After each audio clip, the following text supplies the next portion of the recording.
Welcome to the Deep Dive, your shortcut to understanding the world. Today, we're jumping into something that keeps popping up everywhere. Universal Basic Income. UBI. Yep. It's definitely having a moment politically and, just in general discussion. Absolutely. And you, our listeners, sent us some really interesting stuff to sift through. We've got a debate brief here from the Calvin Coolidge Presidential Foundation. Right. And then some wider background history arguments from the MIT Press Reader and Wikipedia. Good mix. A pretty broad look, yeah. So our mission today really is to cut through some of the noise. What is UBI? Fundamentally, what are the main arguments, pro and con? And crucially, what does the evidence actually tell us? Let's try and unpack it. Okay, let's do it. Yeah. So just to get us all on the same page, what exactly are we talking about with universal basic income? Okay, so at its core, UBI is this idea for a social welfare system. Basically, every single citizen gets a regular income payment. Minimum income. Every citizen. Every citizen. That's the universal part. Doesn't matter if you're rich, poor, working, not working. Everyone gets it. And the other key bit is unconditional, right? Like no strings attached. Exactly. No work requirement, no means test you have to pass. You just get it, which makes it different from something like a guaranteed minimum income. How so? Well, a guaranteed minimum income usually only kicks in if your earnings fall below a certain point. It tops you up. UBI goes to everyone from the start. Gotcha. Okay. Now, the Coolidge brief says this idea kind of emerged in the 1960s, but the MIT Press Reader, it traces the values maybe much further back. Yeah, they make some interesting connections, like hunter-gatherer societies, sharing resources, that kind of thing. Even ancient Athens apparently had something, well, sort of like it. Really?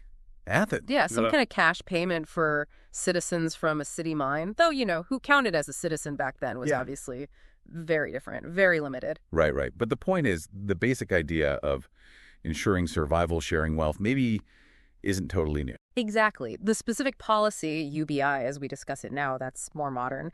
But the underlying concepts, they've been around in different forms for a long time. So, fast forward a bit. The MIT Press Reader talks about a couple of waves of interest. Early 20th century UK first. People like Dennis and Mabel Milner pushing for a state bonus. Then the bigger waves, maybe, in the 60s and 70s, U.S. and Canada. Yeah, that was a big one. You had this kind of unusual coalition pushing for it. Feminists, welfare rights activists. Martin Luther King Jr. was actually a proponent. Wow, okay. And even futurists worried about automation taking jobs. It brought a lot of different groups together on this. It's interesting, too, that Milton Friedman, not exactly known for wanting massive welfare programs, supported a version called the negative income tax. Right. The NIT, the Coolidge brief mentions that too. It's related to UBI, different. That's different again. So with NIT, you still get a basic income guarantee, but the amount you get depends on how much you earn otherwise. If you earn very little, you get a larger payment.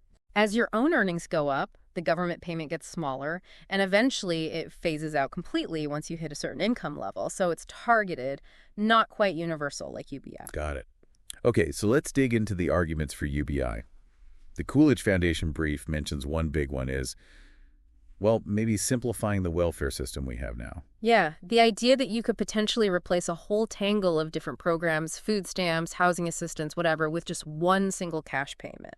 Streamlining. They quote Andrew Yang's campaign saying it could be a foundation for a stable, prosperous society.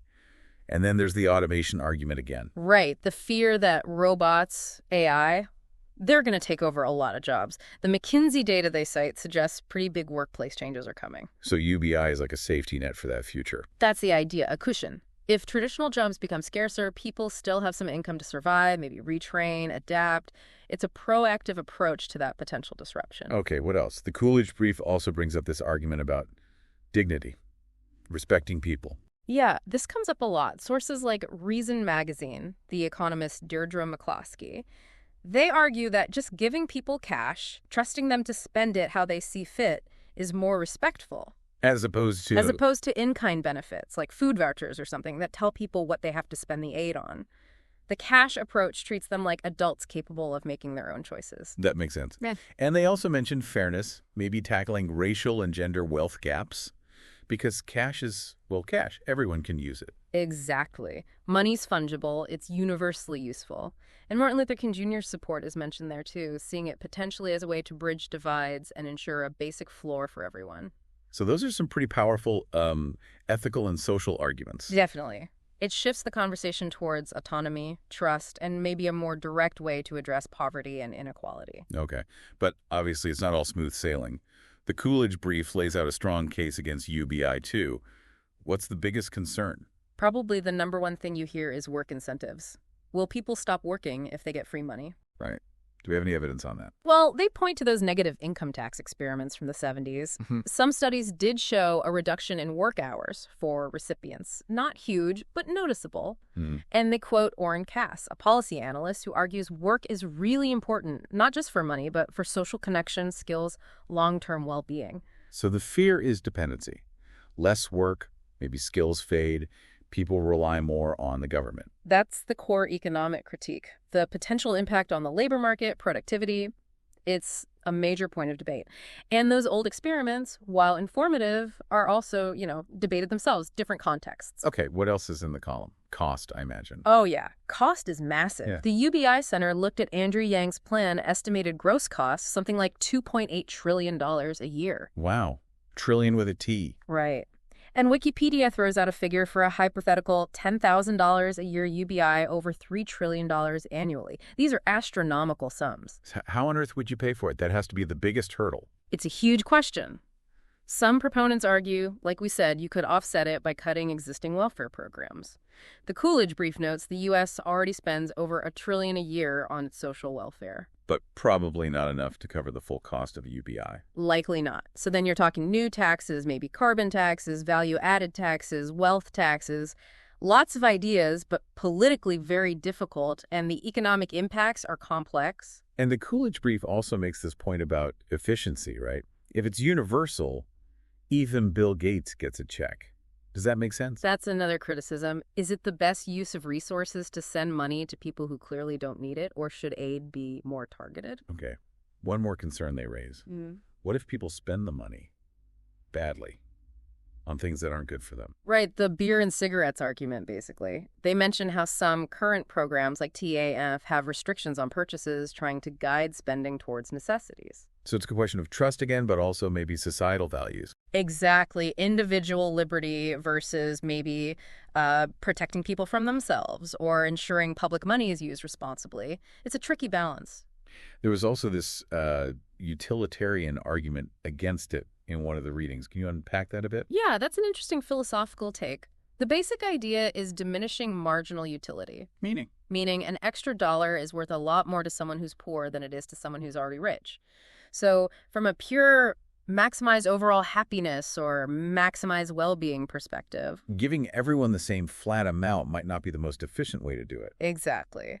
A utilitarian might argue you'd get more bang for your buck, more overall welfare increase by targeting that money specifically to those most in need rather than spreading it universally. And it also mentions something about wealth inequality kind of messing with the impact. Right. If you have huge existing inequalities, just giving everyone the same flat basic income might not actually shift the relative positions very much or address the root causes of that inequality effectively. That's another angle to consider. Okay, so we have theory, arguments. What about real-world tests? Wikipedia had that timeline of pilot programs. Yeah, those are super important. We mentioned the 60s and 70s ones in the U.S. and Canada, like the Mintum experiment in Manitoba. Was that fine? Again. Interestingly, it showed only a pretty small reduction in work hours, mostly among new mothers who stayed home longer and teenagers who stayed in school longer, not a mass exodus from work. Huh. Okay. And more recent ones? Yep. Trials in places like Namibia, India.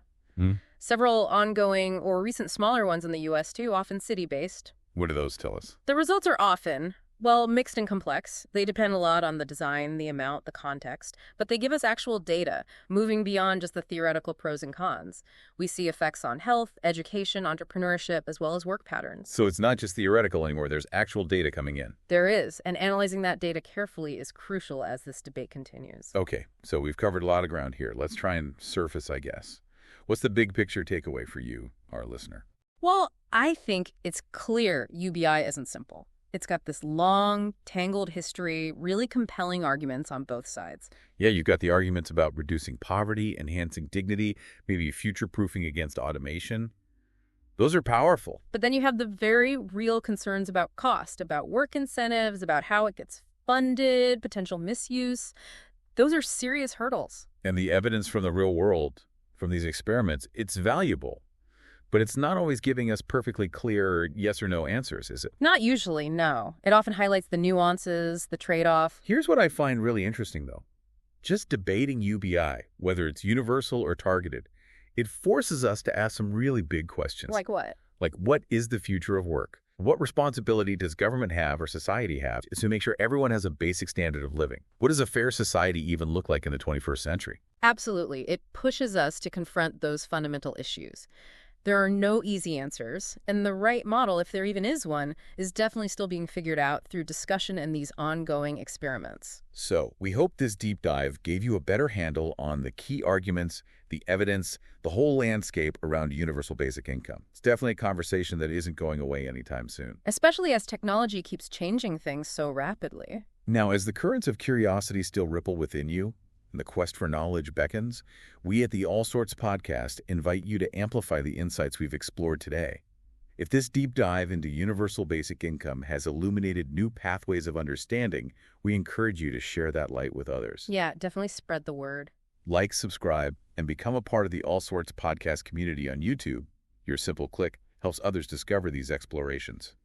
And know that a vast library of past audio adventures awaits you in our back catalog, ready to be explored. Chart new intellectual territories with us. There's some great stuff back there. You can also connect with the All Sorts podcast on X, Instagram, and Threads to continue the conversation and share your own perspectives. Your engagement fuels our collective journey of discovery. Thank you for joining us on the Deep Dive. Thanks, everyone. Until our next exploration, keep those minds engaged and those questions flowing.